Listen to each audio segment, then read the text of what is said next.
Welcome back, everybody. Today, we are going to get into Chapter 1 of the Back Pain Bible. Chapter 1, You Are Not a Robot. The fascia is the place to look for the causes of diseases and the place to begin treatment. Andrew Taylor Still, Philosophy of Osteopathy, 1899. So I know that I'm going to kind of get into the thick of it right here without even getting into the first chapter. But this is how long ago we knew things like this, that fascia was the ruler and still is the ruler of movement in the body, and how important it is for us to nourish it, how important it is for us to care for it. Okay? I mean, 1899, it's a really long time ago. We're still pushing carts and buggies at that point. And this guy understood there was a mechanism inside the human body that was extremely important, and we knew what it was called. And we knew that that was the beginning of a lot of problems, if not all problems, that we have in the human body. Okay? We're going to get into fascia a little bit more in a bit. Here's the story.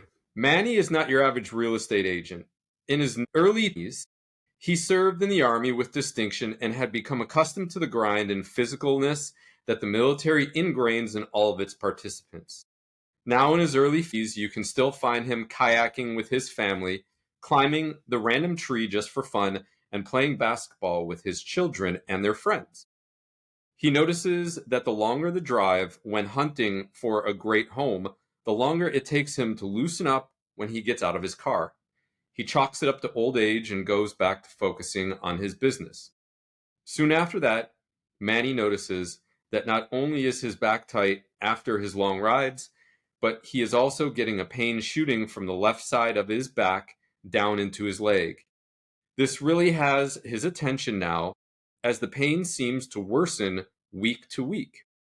He goes to see his primary care physician and is prescribed muscle relaxers, but those don't help him any. He goes to the chiropractor, and even though there are a few cracks and pops, the pain is still there when he wakes up the next day.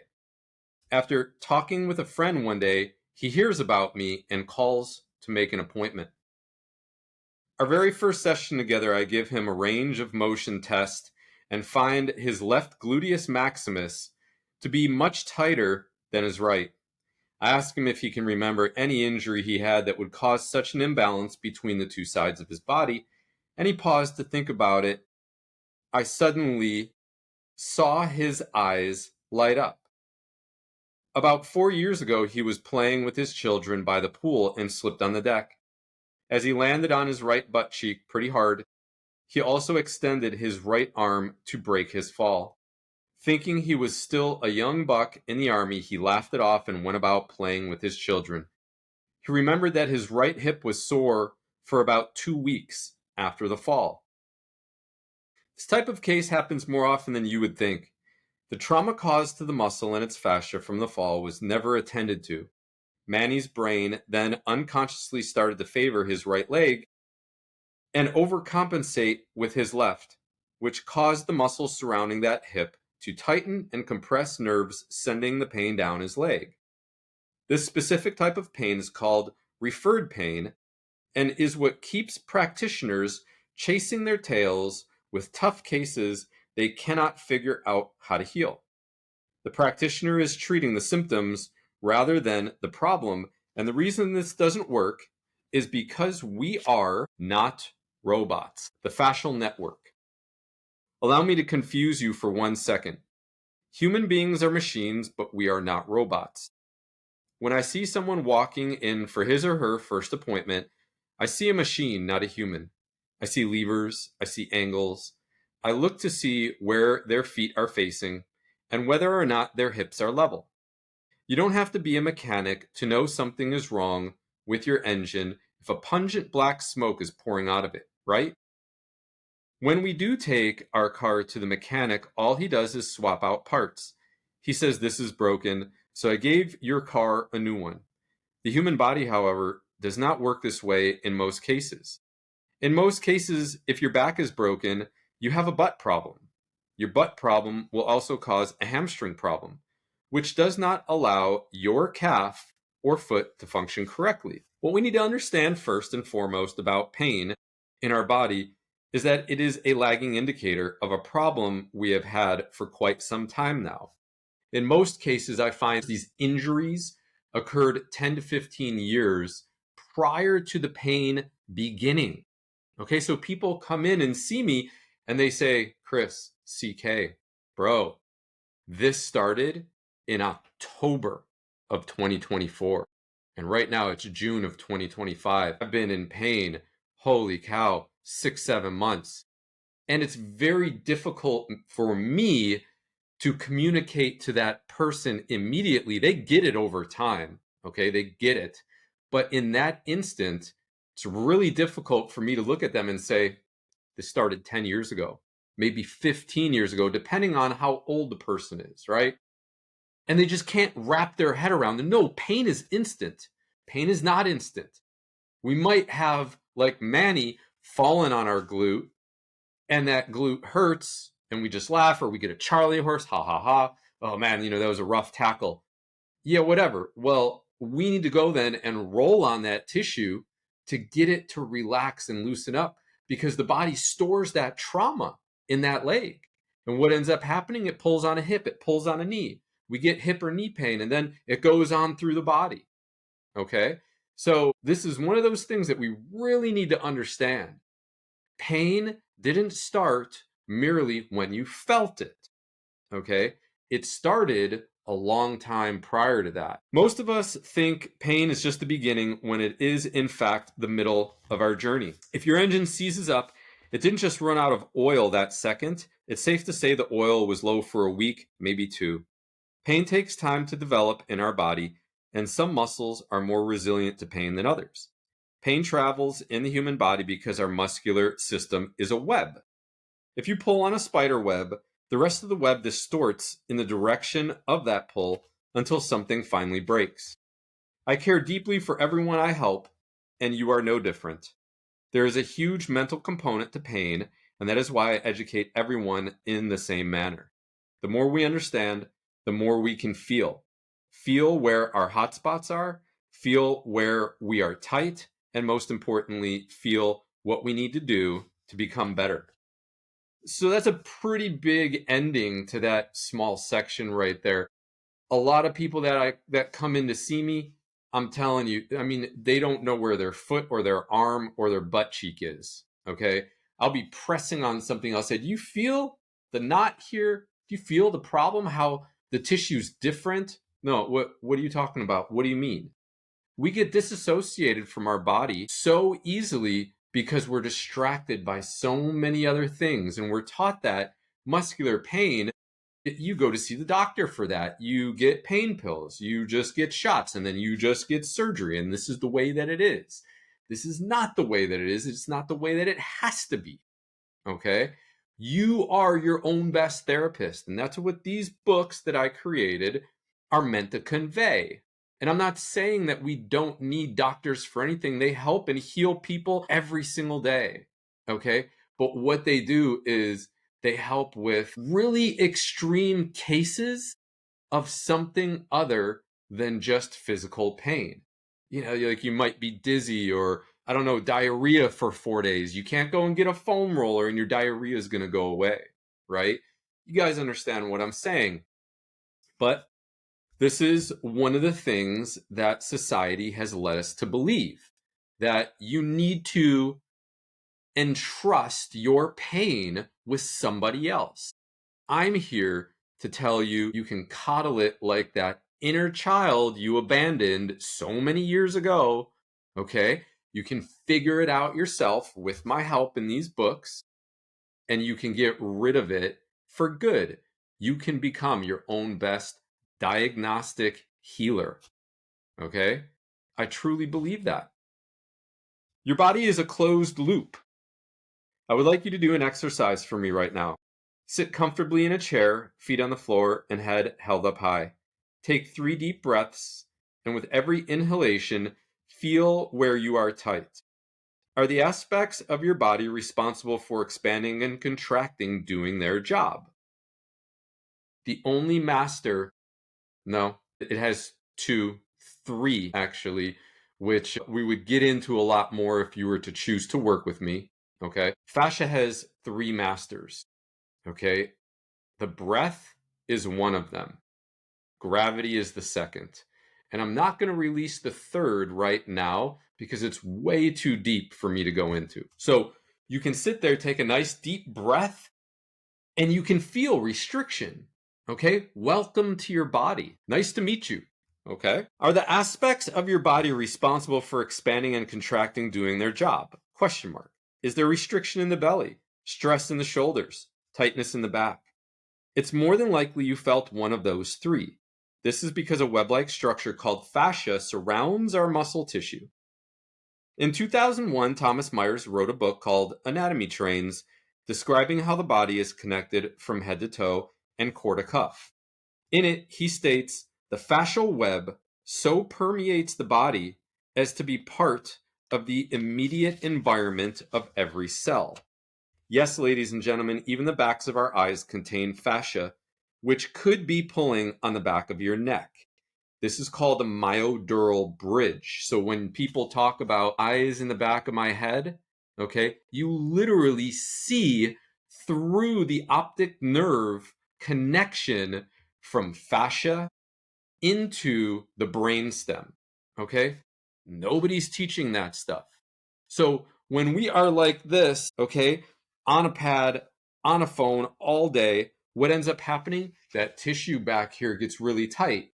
And then we're 35, 40 years old, and I can't really see too far, or I can't really see very near. I got to put everything out like this, right? I'm just getting old. I got to go and get glasses. No, you're literally contracting the operating system, or you're contracting the cable from your eyes into your brainstem. You're contracting this area. It's tight.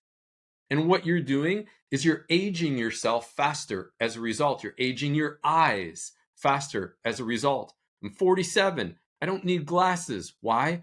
I take care of my fascia. Okay? Especially that area in the myodural bridge. Yes, ladies and gentlemen, even the backs of our eyes contain fascia, which could be pulling on the back of your neck. Fascia used to be treated as dumb tissue and largely discarded in anatomy class, but new evidence is showing it to be highly intelligent and one of the prime movers of locomotion and a major friend in our battle against gravity. To picture fascia, think about it like another skin for our muscles and for our organs. Rather than it separating the outer environment from the inner as our epidermis does, the fascia holds our muscles taut, helps them move with fluidity, and also connects them with information from our organs. We have known muscles are tied to our organs for years now. If your appendix bursts, your abdominal wall turns into a sheet of steel. If you have kidney stones, your back will ache badly and be very, very tight. An indicator of an impending heart attack brings pain into our left shoulder, and so on. Eugene Sandow said back in the late 1800s, you can't have healthy muscles without first having healthy organs and glands. It's very true. An organ starts to go, it might be curtains any day. So here's the fascia man. Everything is connected. When you pull on the knee, the muscles of the thigh and groin move with it. Okay, right there. There's your fascia man. All right. And just to characterize it a little bit better, all right, if I'm going to pull on my shirt, look at how the rest of the shirt starts to move with it. Okay. So therefore, a pec problem could be a diaphragm problem. It could be, oh, I always go running and I get the stitch in this left-hand side, or I get a stitch in this right-hand side. If it gets tight enough, it's going to also be a shoulder problem, both front and back. And we could start getting pain going down our arm. If it gets even worse and is at its terminal end, it could start irritating that opposite side hip flexor. This is fascia. Welcome to your body. The composition of fascia gives us an even clearer picture of why we must be so aware of it. Besides being 60 to 70% water, fascia is composed of fibroblasts, which give it its shape. Mastocytes aid the immune system and help secrete hormones. Adipocytes, fat cells which reserve energy and cushion our organs. Macrophages, which regulate inflammation. Plasmacytes, which help the immune system organize the defense of the body. Leukocytes, white blood cells that defend against infections. Integrins are receptors that are adhesive in nature. They stick every cell in our body to the fascia. They only respond to mechanical stimuli by sensing vibration. These receptors literally monitor the outside environment and create a report for the fascia to interpret our movement. Fascinating. Integrins are fascinating. Telecytes, only found in the fascia. These cells maintain stem cell activity, repair tissue, and immune function. Muscle spindle fibers, sensory receptors located in the belly of every single muscle fiber, measuring the speed at which a muscle stretches, are wrapped up in fascia. Golgi tendon receptors, found throughout the deep fascia. Golgi receptors measure tension. 90% of Golgi receptors are found in the fascia, while 10% are found in the tendons. Glycosaminoglycans, molecules that attract and hold water. I mean, absolutely fascinating, the things that fascia does and the things that are contained within the fascia. We were tricked. We were duped. We think that we're getting smarter as we evolve. But what ended up happening? You go in an anatomy class and the professor says, I want you to cut the skin, remove the dead fascia, because we want to get to the interesting stuff. We want to get to brass tacks. We want to check out the nerves, the muscle fibers. We want to check out the bone and the capillaries and the arteries and the tendon. Like, that's the good stuff. And what ended up happening, we found out later that it's the fascia, it's the living fascia that is the miracle of movement and life. There also was a recent discovery in 2009 of the myodural bridge, which is a direct link between the fascial fibers of the rectus capitis posterior major muscle, sensory nerves, and the brain's dura mater, showing that the neck muscles have a direct connection to the brain. Because of its composition, fascia links everything in your body together in one harmonious system. It is, in fact, a closed loop, which means it operates based off of feedback from within and from without of the system. This is why when we damage a certain area of our body through a fall, a car accident, or sporting injury, the pain can spread to other areas of your body. Eventually, I am going to read a paper that I wrote on what actually happens when you are foam rolling and releasing tissue. Okay, it's going to be a separate piece. Wait for it. It is one of the more majestic, I guess you could call channeled pieces, because I'll tell you when I get to it. But yeah, look for it. It's going to be amazing. Damage to the fascia creates a kink in the chain, per se. When this damage is detected, our fascia has only one response, which is, when in doubt, lock it out. A small contraction occurs in this area in order to create protection and leverage if it's a muscle, or stability if it's a joint. If left untreated, this small contraction can get stronger by recruiting more fascia from its seemingly infinite web. As it draws more tissue from other areas of the body, this creates overcompensation patterns that affect how we move. Put into better perspective for you here is how a badly stubbed toe can cause a shoulder problem. 1. Said person stubs their right big toe really badly. 2. They limp away from the right foot for several days, causing the left leg to work harder. 3. The fascia of the left foot, calf, hamstring, and glute get tighter from doing more work and push more force to the right side back. The right lower back gets tight, forcing the fascia of the right erector spinae to get tight up through the rhomboid, affecting the fascia of the right trap and right side neck. This will cause the right shoulder to work harder when it moves. So that left leg ends up becoming tight and pushing more force to that right side shoulder because it's being overworked, this chain. We work in an X pattern. Both sides, the right foot sends force to the left shoulder, the left foot sends force to the right shoulder, we should have this beautiful symmetry, okay? Equal force being put into the ground with both feet, and then both shoulders and arms working equally as hard. What ends up happening when one gets damaged and the other one overworks? We get a really lackadaisical connection between one side, and we get a stronger connection with the other side, resulting for you, my friend, in pain. Because the body is relying on this newfound tightness to support the entire structure as it moves, the most pain is going to be felt on the right side, neck, and shoulder. Said person goes to a health practitioner for their neck pain, yet cannot find relief. This is because they are working on symptoms rather than the actual problem. We must keep in mind that something simple like this will take 10 to 15 years to develop. Yes, 10 to 15 years, like I already had mentioned. It frustrates the client when I tell them this because to them, the pain just started 3 months ago. This shows how robust this system actually is. It takes a very long time for fascia to run out of space in the human body, where it starts compressing nerves or altering kinetic chain patterns, and we typically want to find these things before they start. This is why maintenance, in the form of mobility or massage, is so crucial for longevity and anti-aging. You do not want to start working on something when the pain has already started. If so, you are in it for the long haul and more than likely are going to be forced to either slow down or stop doing your favorite activity altogether. As far as the body is concerned, fascia is a simple yet complex self-regulating organ. It operates through the principles of tensegrity, tension, and integrity. If you pull the fascia of a hamstring, you disrupt the integrity, which changes the tension it can withstand.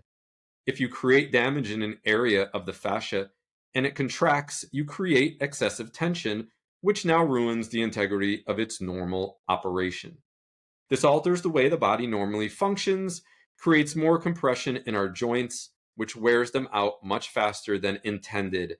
The end result is we get pain. Fascia is our structure. Looking at an anatomy chart, we have been led to believe that the bones provide the structure of our body, and it would be impossible to move without them. While this may be true to a certain extent, that's only the boring part of the story because it is too common sensible. First, we need to understand that the only bone-on-bone connection the body has is when structures like cartilage and meniscus erode. Our bones actually float inside of our bodies, as was indicated by Dr. Stephen Levin in 1981, who found that bones do not compress with each other when under a load. My mentor once told me the way to picture the body is matchsticks inside jello, representing the bones, with 12 little jelly beans as our main organs. It sounds simple, but very true when we are talking about how things really work. The way we think of fascia being our structure is this. When you lay down or even sit down, your muscle turns very soft and supple, yet the bones are hard. When you stand up or activate the muscles, the body becomes very rigid, taut all over. If the bones were solely responsible for our structure, why doesn't the body stay supple in both positions? Correct? Yes or yes? Because when we stand, our fascia organizes itself according to gravity. Rather than being alone in the support process, the bones provide an anchor point for the fascia to activate, creating leverage to help us move. A colloid is a substance that has particles of material suspended in a liquid. Fascia is a colloid. It is accepted that fascia is both fiber and fluid and exhibits a quality known as viscoelasticity. It has been shown also that viscoelastic material exhibit both viscous, think sliding, and elastic properties when under pressure. This is true for the most part, except it is our muscles that are elastic, whereas our fascia is more plastic. Think about this too. Rubber bands cannot stand by themselves, but plastic can. So I want to go into just a little bit of a more clearer understanding of that statement right there. In real life, In the outside world, you cannot take a rubber band, coat it in plastic, and still have it act like a rubber band, right? But this is the nature of fascia and its relationship to muscle. Fascia still has or retains its plastic ability, but allows the muscle's elasticity to be presented in movement or exhibited in movement, which I think is absolutely fascinating. How is something that's both plastic and elastic working at the same time, but only exhibiting the characteristics of that elasticity? Okay? I don't know. You figure it out, you let me know. And this comes to one of my other points that I tell a lot of my clients. Your body has no obligation to make any sense to you whatsoever. Some of the other roles fascia will play in our lives are: fascia will place force and flexibility limits on muscles or a group of muscles within the system. Fascia will prevent muscles and tendons from tearing and will also help prevent hernias. This is because if the muscles were not surrounded by fascia, they would rupture or tear quite easily because their action would not be coordinated. Think about it. Is one moving part faster, stronger, and more stable and efficient, or would 600 parts be? Fascia helps veins and arteries to open for increased flow. It does the same for lymph nodes and vessels. Fascia gets thicker according to its mechanical demands, increasing the overall load the system can handle. Fascia affects the environment of every living cell and directly affects cellular metabolism. Did you catch that last one? Fascia directly affects cellular metabolism. Wouldn't that directly translate into healthy fascia being one of the sole factors in whether or not we get sick? If the answer is yes, how do you now look at the current Western medical model? Fascia moves faster than the speed of thought. Do you think about walking when you walk? Do you think about moving your jaw, tongue, and larynx when you talk? Do you think about moving your fingers when you type? Do you think step by step when you run how your foot should react when it lands? The answer to all of those questions is of course not. It is my belief that our fascia is our connection to the mystical force that has created us all. So I'm very much in the camp, and it's very difficult to convince me otherwise. Our fascia, our brain, they're antennas. Okay, science is going to try and convince us that things like thoughts or movement patterns are stored in the fascia. Nothing is stored in our bodies, ladies and gentlemen. Everything, like Einstein said way back in the 1920s, around 20s to be more politically correct, everything is stored in the field. Okay, a great book is by Lynn McTaggart called The Field. Okay, go ahead and check it out. Also, her intention experiment, absolutely incredible. Fascia is with us from 2 weeks after we have been conceived all the way until we are dead. Fascia is the only thing that cannot be removed from the body. We can take out our brain, heart, lungs, and liver, all internal organs for the life ability of a human being, but you cannot remove fascia. Fascia moves faster than the speed of thought. Look at a reflex, for instance. Science tells us it takes about 0.3 seconds for a signal to reach the brain from the foot. But if you step on a tack, your entire body moves away from the pain in a snap. You don't have to think about it. It's programmed into us. If you look at fascia under a microscope, it looks like a fiber optic cable. Could our real sense of the world be coming from light signals in the fascia rather than nerves? Is this why we can protect ourselves from pain by a reflex rather than waiting for a nervous response or having to think about it?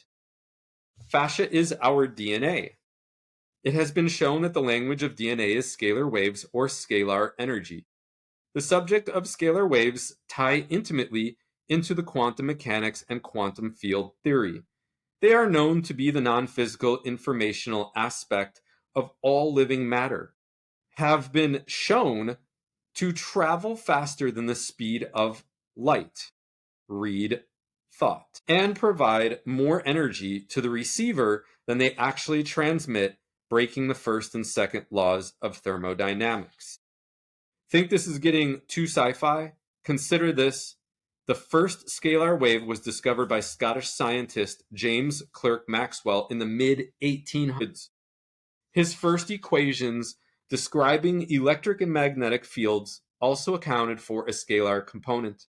As other scientists took up his initial findings, interest slowly started to fade away as scalar waves were classified as being too mystical. Nikola Tesla then rediscovered them, thank goodness, as mystical was right up his alley. By 1904, Tesla had developed transmitters to move scalar energy back and forth while bypassing time and space with no need for wires, as it would simply materialize from one place to another through hyperspace. Time is simply known as compressed energy and only relevant in the third dimension in which we live. Scalar waves are not bound by time and can pass through physical objects, no matter how dense, with ease. This could be classified as our intuition. That feeling that something bad has happened before you even get the news of it. That feeling of heavy energy when your pissed off coworker walks in the room. But I digress. Tesla could never get ahead in his project due to a lack of funding. It was rumored that his experiments were too much of a threat to the established electrical structures. Sadly, his secrets died with him and then were confiscated by unknown powers that be. We think it was the government. Do a little bit of research on it, come to your own conclusions. I know and understand what I feel happened based off of all my research, but it's no difference than anything that's going on today. If you create something that, for instance, let's say a car that runs on water, look it up in the 1980s, a car that runs on water, all of a sudden this guy just disappears. He dies. He gets wiped off the face of the earth because you're directly challenging a $10 trillion business known as the oil conglomerates. I believe the implications of continuing to develop scalar field theory and its practical applications could dramatically change the course of the world and society. Possibilities for the beneficial use of scalar energy include clean, free energy technology to replace coal and oil fuel sources, the ability to transmute elements, including radioactive waste, into inert substance, harnessing gravitic forces to create anti-gravity aircraft for space travel, using scalar carrier waves to deliver perfect DNA information to stimulate physical healing from any illness. That would be awesome. Are you getting the idea of what an important structure fascia is to not only movement, but the health of our organs, our vitality, and life ability? The scary part is that we know 0.001% of what fascia truly does and all it has to offer. For now, it's imperative that any recovery plan for injury must take into account what has been done to the fascia. Most people think that when you exercise, your muscles get sore. That has been shown to be false through an experiment done by Gibson et al., Sean Gibson, in 2009. Irritant was injected into the quad muscle after excessive leg work to see if it truly is the muscle tissue that gets sore. The participants did not report an increase in soreness after the injection. However, when ultrasound imaging was used to inject the fascial epimysium surrounding the muscle, the pain response was positive. Proof we are training our fascia, not our muscles. This was right in front of our face all along, as scientists were just looking at something else. Fascia is made of collagen, and collagen is known to follow Wolff's Law. Wolff's Law was developed in accordance to bone, stating that bone will adapt to the load that is placed on it, becoming stronger over time. Our muscles do grow, yes, but they assist in our movement, rather than being the prime movers as we once used to think. Case in point, hook a muscle up to electricity and it only contracts one way. The intelligent bowels. The greatest concentration of fascia resides in the abdominal region, as fascia is not only wrapping and connecting the abdominal oblique and intercostal tissue, but also wrapping and connecting every single organ. Remember, fascia is a lightning network moving faster than the speed of light. No one area is ever damaged or affected alone without the rest of the body feeling it as well. The fun fact about the abdominal fascia, or the visceral fascia, as us physiology geeks call it, is that there is a double layer of fascia around every organ with a sliding layer in between the two. Ever wonder why our organs don't just slish slosh or rearrange themselves as we move? That'd be funny, like if we were running, you run with a pocket full of change. That change is just like clanging and banging. Your organs, how come they're not just sloshing around and, your liver goes over here and your pancreas all of a sudden is like stuck down in the bottom part of your belly? This is because there are also specific areas in the visceral fascia that are so thick that they act as ligaments holding the organs in place. While it is important that the organs move so that they can function properly, if organs move too much, they can prolapse and cause serious problems. The liver currently has the greatest concentration of fascia in the form of collagen. This is theorized to be because of its role in producing 25 to 50% of all lymph in the body. With the liver being our main detox organ, it makes sense for it to be well connected to the rest of the matrix. One of the ways I show you later in the book that the back breaks is by the tightening of abdominal and hip flexor fascia. The truth of the matter is that by affecting the fascia of the abdomen in a positive way with light pressure, then increasing over time, we expand this visceral fascia, allowing our organs to once again have the motility they crave and also restore the normal functioning of the hip flexors as well as the endo-abdominal fascia surrounding the kidneys and the adrenals. This has a cascading effect on a lot of structures in the body that may be having seemingly unrelated issues. For instance, the fascia of the kidneys and the hip flexors have a direct connection to the diaphragm via the ligament known as the medial arcuate. Continuing up the body, the fascia of the diaphragm is connected to both the fascia of the heart and the lungs. Thus, having tight abdominal fascia can actually affect your ability to walk, breathe, and pump blood properly. So let's think about this for a second. One of the things we need to understand is that your hip flexors are the prime movers of locomotion, not your legs. Okay? So you move with your hip flexors on your legs. What I just explained was that all these structures, your hip flexors, are tied to your adrenal glands, to your diaphragm, to your heart, to your lungs. If we have a lot of tension in here, if we have like that 80-pound belly sticking all the way out, or if MMA fighters, they're getting kicked in the abdomen and things like that and developing scar tissue, this stuff needs to get broken down. We need to lose that weight. We need to be supple in this area because that's going to affect our performance. A quick side note, modern medicine has a habit of talking about the heart like an organ, even though it is made of muscle tissue. The heart is a muscle first and an organ second. Does the heart have fascial tissue? You bet it does. It's called the pericardium, and no, we can't open it up with a lacrosse ball. A fascinating study on rats done by Otto et al. 2008 showed just how important this fascial covering is. Researchers removed the heart from the pericardium and injected stem cells in its place. Within 8 days, muscle grew, and it was functioning like a normal, healthy heart. Proof that the matrix of our DNA lies within the fascia as described earlier. Lastly, we also need to get away from the thought that the heart is a pump, which is once again looking at the body from a mechanistic standpoint. Instead, remembering our tensegrity model, the heart beats based off of the inherent programmed action of heart cells pushing against the plastic recoil of the fascia. A great resource to also understand this is Dr. Thomas Cowan's book, Human Heart, Cosmic Heart. Look it up. It's fascinating. I'll do a book review on this channel of it. There are 100 million nerve cells lining the nervous system of the gut, sending 10 times more information to the brain than the brain is sending to the gut.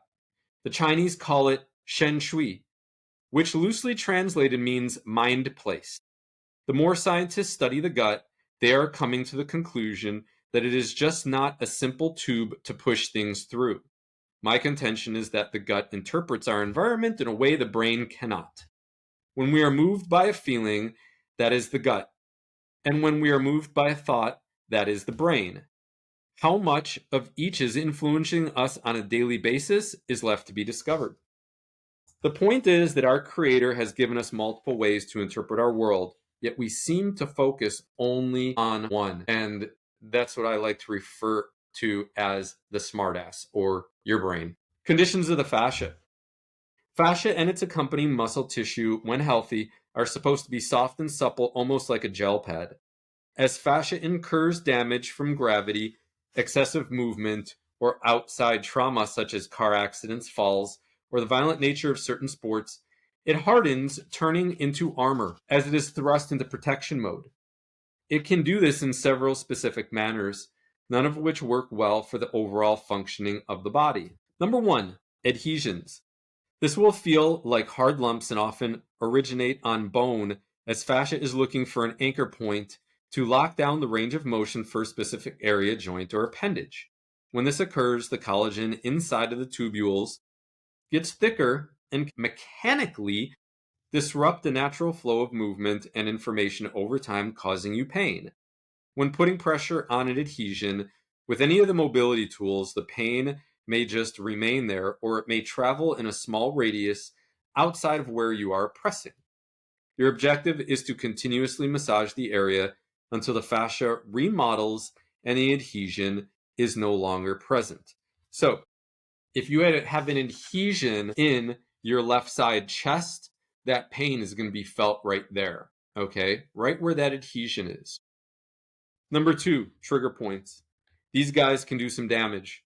While adhesions are kind of like a speed bump, trigger points are kind of like a cell phone. They can transmit pain to a completely different area than where they are located, most likely ending in a seemingly unrelated joint. Trigger points can be quite painful, and as the pain travels, many people stop for fear they are hurting themselves or damaging a nerve. Rest assured, this is not the case. Sustained pressure for 60 to 90 seconds at a time are the best course of action for restoring them back to normal. 3, shifts. Shifts are horizontal moving of bone or the musculoskeletal system. Think about pulling your shirt all the way to one side. Yes, the fascia can tighten up and do this. Working at the lowest possible anchor point of where the fascia is tightened is usually the best course of action. Tilts. A tilt is a sloping way or displacement of the horizontal or vertical plane that causes one side of the body to be higher than the other. This is usually caused by the atlas being misaligned. You'll learn how to take care of this when we get to the atlas section. 5, rotation.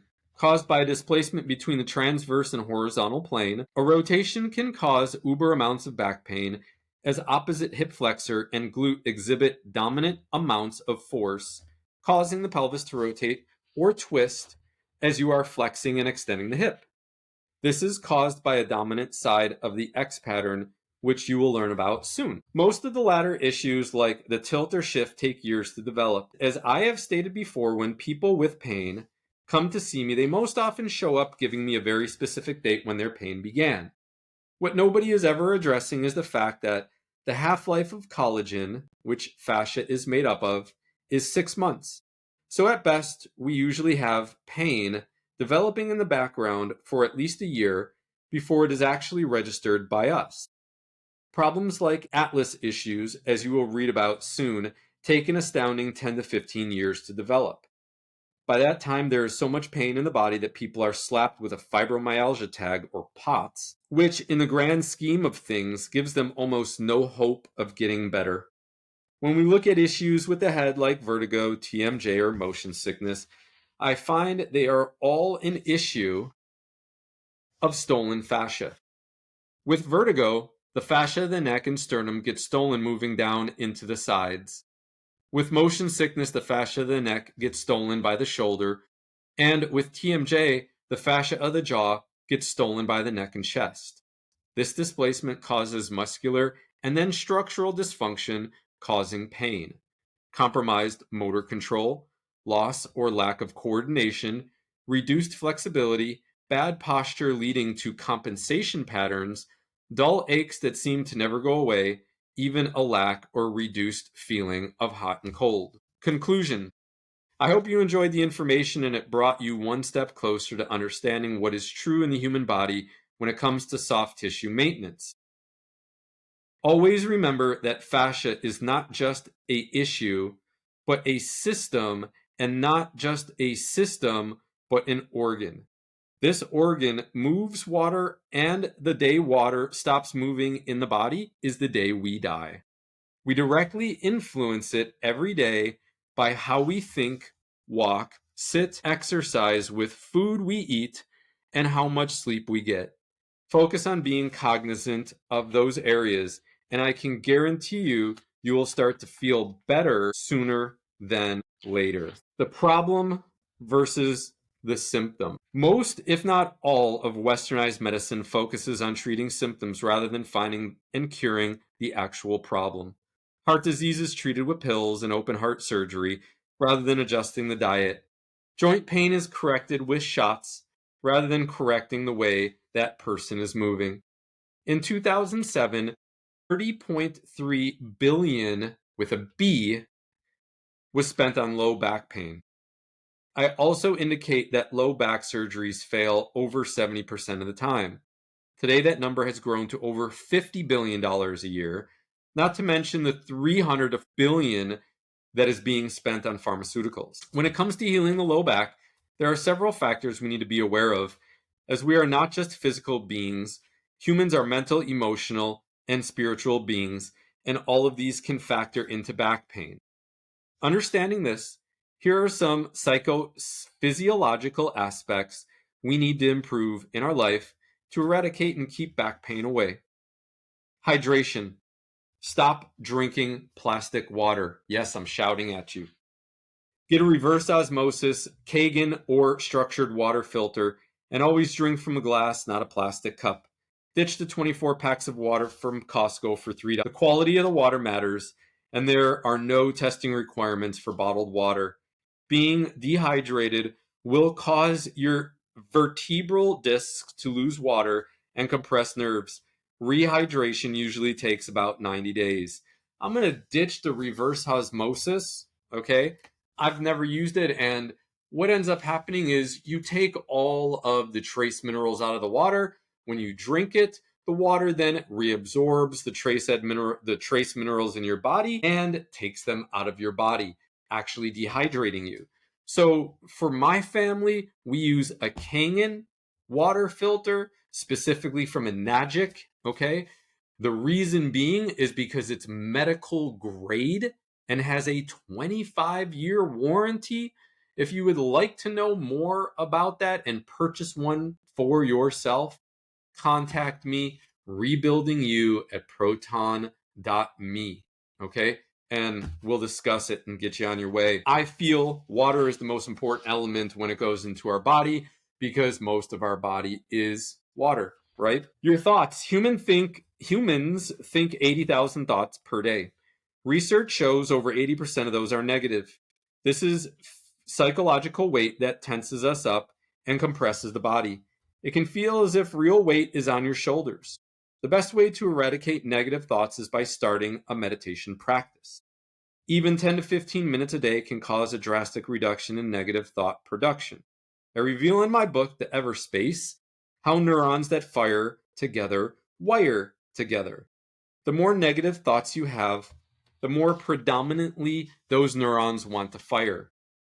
You could be taking a stroll through the park on a beautiful day, and then all of a sudden you're trapped in a negative thought pattern of something that happened 2 years ago for no reason at all. Meditation can be done sitting or lying. Comfort is key. If your mind is running, let it, and soon it will calm itself. A muddy puddle clears up by not disturbing it. A muddy puddle clears by not disturbing it. If you'd like to go the extra mile, you can learn more about how your thoughts can influence your back pain in the bonus section at the end of this book. Your breath. Breathing is the most important function our body performs. You can survive weeks without food or water, but only a few minutes without breathing. When our breathing rates are too high or the pattern is faulty, the lumbar spine will compensate and pain will develop. Studies show 80% of people using PCs get so engrossed with their work they literally forget to breathe. One doctor has termed this email apnea. I teach all of my clients to box breathe when working out fascia, but breathing this way throughout the day allows us to remain calmer and control our stress levels because box breathing stimulates the parasympathetic nervous system, which is responsible for resting and digesting. To box breathe is simple. Inhale through your nose and let your stomach expand for 4 seconds. Then exhale through your nose and let your stomach retract for 4 seconds. Breathing this way can do wonders, not only for your body, but your mind as well. Start being conscious of your breath today. I left out the pauses too. So you inhale for 4 seconds, you pause for 4 seconds, you exhale for 4 seconds, pause for 4 seconds, then you're going to inhale again for 4 seconds. Posture. As computers and smartphones control more and more of our lives, we find ourselves sitting in terrible chairs or looking down for too long a period of time and develop conditions like text neck. A forward head posture spells disaster for the rest of the spine. Proper posture yields a stacked or neutral spine. We accomplish this by having our shoulders slightly back with our chin tucked slightly, whether sitting or standing. Diet. Eat unhealthy and your body will be unhealthy. Per my book, The Death of Dieting, I recommend ditching all processed food. Stick to what nature gave us and you'll be fine, no matter how much of it you eat. All the points I just mentioned previously can be problems that eventually contribute to your symptoms. None of them requires you to take a pill or have surgery to correct. What it does ask you to do is be more mindful of how you operate on a day-to-day basis. As Americans, we love proclaiming how busy we are. We also want what we want fast, and we want it now. At what cost are we willing to live like this? It would be nice to have a private jet, sure, but I don't want someone to have to cart me there in a wheelchair. Correcting back pain, as I have illustrated quite extensively in this chapter, involves a lot of factors. Your patience is going to be tested many, many times. You need to change the way you think about the body as a closed system. You need to change your negative thoughts to positive. Focus on your breathing, consume healthier food, and be more mindful of how you move, which we will delve into in greater detail in the next chapter. Ask the coach. Why has nothing helped in the past? Oftentimes, when people come to see me, I am the end of the road for them. I hear story after story about their journey, how much money they spent, how many different practitioners they have seen, who has been telling them what, or how much they've read about their condition. Once again, what I hear is it's not about the pain. It's why can't anyone relieve my pain? It's the not knowing what's wrong that's killing them. The main reason that nothing has worked for you in the past is because, like my situation, you only have part of the answer, so you achieve partial results. The shots help for a couple weeks, physical therapy only takes some of the pain away, or you feel better for a couple days after the chiropractor. What we fail to realize is how complex the spine is. Took a course called Spinal Fitness when I was studying for my master's degree and learned some amazing things about the spine. First, the spine is the only structure connecting the pelvis to the shoulders. Second, it contains the spinal cord, which is a superhighway for messages from your brain to your entire body.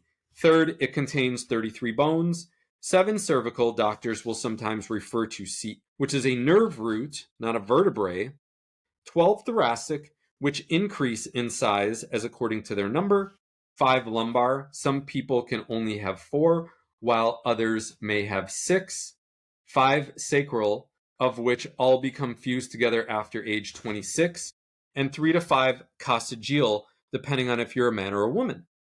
Fourth, the health of the vertebrae depends on the health of the discs, which is dependent on diet, body weight, hydration, our posture, our breathing, our thoughts, and whether or not we exercise. That little bit of education was designed to help you no longer feel helpless. A complex structure like the spine necessitates a complex solution. There is no silver bullet, no quick fix, no one-size-fits-all cure. 1 in every 10 million things on this planet is a human being. By your very nature, you are a miracle. You are unique and so is your situation. My approach is as comprehensive as it comes. Keep reading, and we will find a solution together. And that's the end of chapter 1, ladies and gentlemen. If you made it this far with me, I'm going to give you a little treat. I'm going to give you a little bonus, okay?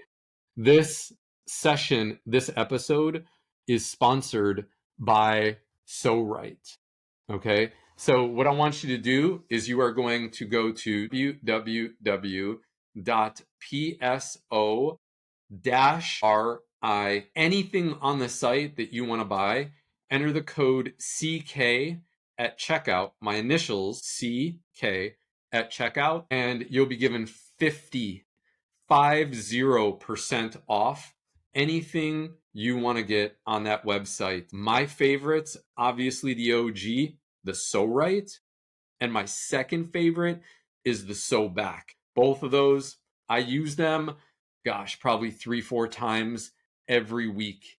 All right, fantastic tools made of impenetrable plastic. You'll have it for the rest of your life. That's my gift to you for making it all the way to the end of the video, and I will see you in the next one.